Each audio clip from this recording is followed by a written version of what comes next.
Monsieur le Président, Monsieur le Premier ministre, mes chers collègues, j'aimerais beaucoup, Monsieur le Premier ministre, commencer par vous souhaiter une bonne année 2025, mais j'ai peur que les défis qui vous attendent, que vous avez qualifiés vous-même d'himalayesques, ne vous fassent prendre ces vœux pour de l'ironie.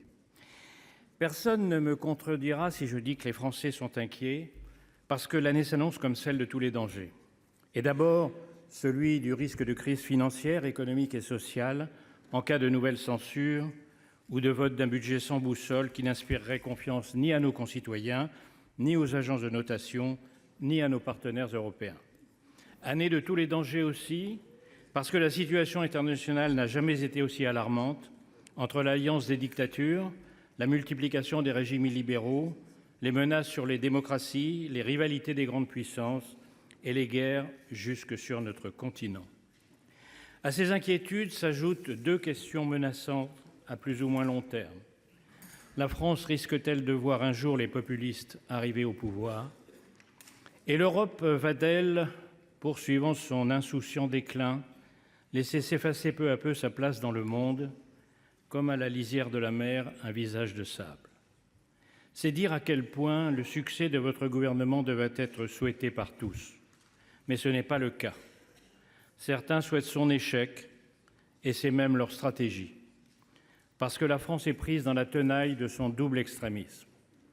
À l'extrême gauche, le matamor des estrades et des plateaux télé, le chien-chien à son Poutine, après avoir imposé sa cour des miracles à l'Assemblée, s'est arrogé le droit illimité d'affirmer de manière catégorique des âneries.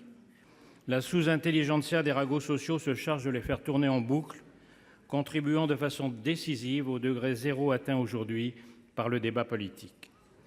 À l'extrême droite, le communiqué glaçant à l'occasion de la mort du fondateur du Front national, où Freud aurait vu l'un des meilleurs exemples de retour du refoulé, vient rappeler que la dédiabolisation n'était qu'un bobard pour les gogos, que les principes tracés par le patriarche et son cortège d'anciens collabos n'ont pas changé et que Bardella préside désormais le groupe illibéral pro-russe et anti-Europe d'Orban au Parlement européen.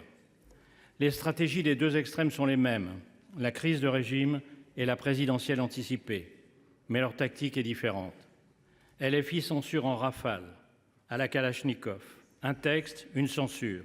9 fois sur 10, ça ne marche pas, mais ça donne une tribune permanente pour agonir le gouvernement. Le Rassemblement national n'a plus qu'à décider du moment opportun pour s'y associer. On lui offre la censure sur étagère. C'est ce qui s'est passé le 4 décembre dernier, juste après les réquisitions du procureur dans le procès des députés européens. Il fallait détourner l'attention. Mais le total des voix extrêmes à l'Assemblée ne suffit pas à une motion de censure. S'il y a eu censure, c'est parce qu'en 2024, un parti social-démocrate de gouvernement a uni ses voix à l'extrême droite et à l'extrême gauche pour renverser un Premier ministre républicain.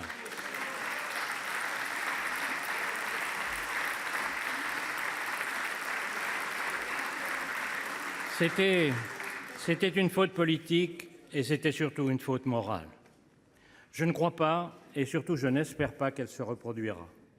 D'abord parce que les Français prennent conscience jour après jour que la censure, dont ses promoteurs avaient juré qu'elle n'était qu'une péripétie, a des effets désastreux sur l'économie, la société et l'image du pays. Qu'elle l'a mis en pause, qu'une nouvelle censure le plongerait dans le chaos et qu'il est peu probable que nos concitoyens pardonnent à ceux qui s'aviseraient de recommencer. Depuis 2022 et plus encore depuis la dissolution, un nouveau monde politique est né dont ni les électeurs ni les élus ne maîtrisent les règles, et notamment la première d'entre elles, comment gouverner sans majorité. Soit les partis de l'arc républicain sont assez intelligents et assez courageux pour trouver les compromis qui leur permettront de conduire le pays, soit, après la décomposition, la recomposition se fera au profit d'un des extrêmes, et il n'est pas difficile de deviner lequel. Nous avons donc tous une grande responsabilité, tous des efforts à faire et tous de graves difficultés à surmonter pour y parvenir. C'est sans doute pour la gauche républicaine que ces difficultés sont les plus fortes. Il va falloir qu'elle trouve le courage de s'arracher des griffes d'une alliance qui, depuis 2 ans, et encore plus depuis le 7 octobre 2023, l'entraîne à la remorque d'une secte lancée dans un naufrage moral et politique. Et ce divorce sera d'autant plus dur que le gourou de la secte ne manquera pas de clouer au pilori ceux qu'il qualifiera de traîtres, avec toute la meute de ses affidés et de leurs réseaux sociaux. Mais si cette gauche modérée devait céder une fois de plus au chantage électoral et s'associer à nouveau à la chute d'un gouvernement, les populistes des deux bords sauraient qu'ils ont gagné et qu'il ne faudra plus longtemps avant que s'installe en France, comme dans tant d'autres démocraties, un régime illibéral.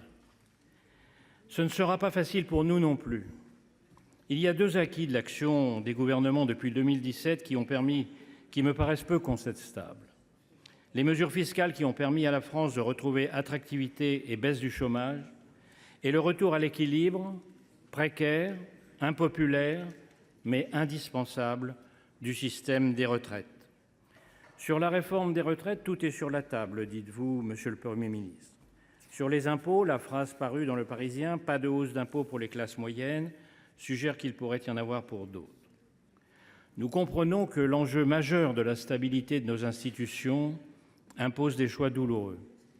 Et nous sommes prêts à faire les compromis nécessaires. Mais nous ne devons pas faire de compromis avec la réalité, comme vous le proposent certains des membres de cette Assemblée. Cette réalité, pour nous, elle s'appelle l'ordre dans les comptes et l'ordre dans la rue. Lors du budget précédent, celui de Michel Barnier, l'Assemblée nationale a voté, dans un accouplement incestueux des deux populismes, 60 milliards de dépenses supplémentaires et supprimé toutes les économies avant de voter une motion de censure irresponsable. C'est dans ce paysage surréaliste, monsieur le Premier ministre, que vous allez devoir gouverner face à des députés extrémistes ayant perdu toute mesure et grisés par leur nouveau pouvoir de faire tomber les gouvernements.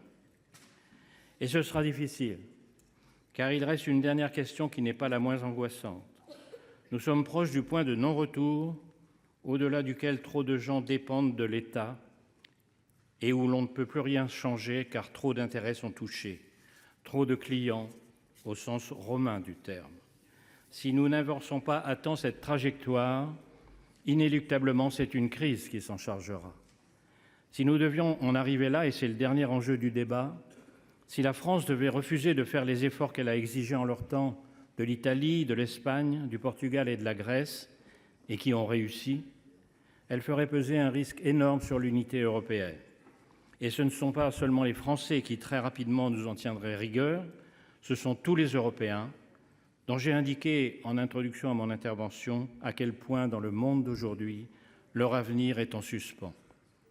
J'espère et je crois, pour toutes les raisons que j'ai évoquées, que toutes les forces de l'arc républicain seront au rendez-vous pour vous aider, car il faudra qu'aucune voix ne manque. En ce qui nous concerne, nous y prendrons bien sûr notre part. Je vous remercie. Merci, Monsieur le Président.